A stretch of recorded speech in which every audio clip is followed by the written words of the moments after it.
up here. Startups want to grow. It seems like one of the things Y Combinator really teaches people is how to grow stuff. What do you think the secrets of growing these startups are?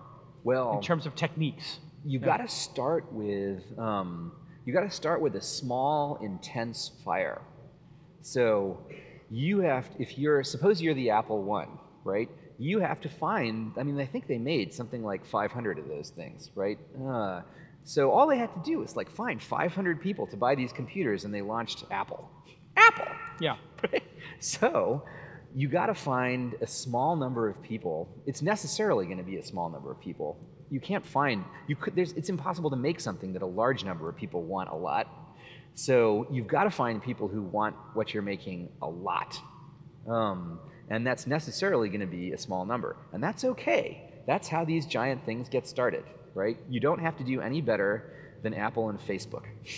Just get those 500 true fans, 1,000 true fans. Whatever it is. I mean, if it's a mobile app, it might not be a 500. It might be 5,000. Right. But you've got to know who those first users are and how you're going to get them. And then you just sit down and you just have a party with those first few users, and you just focus entirely on them, and you make them super, super happy, right? Like there's a startup in the current batch that is making a new mobile email client, right?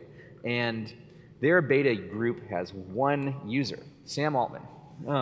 Their goal is to just make Sam Altman happy.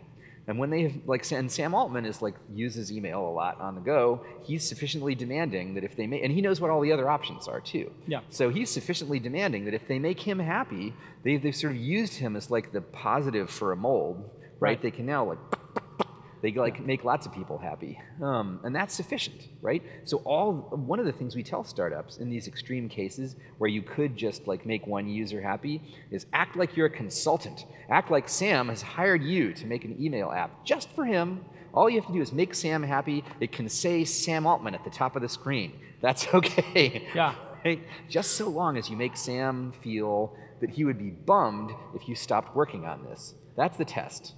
Right? Not like your friends say, oh yeah, it's good, I'll use it, right? Like they have to be bummed if you stop working on it. So what startups in the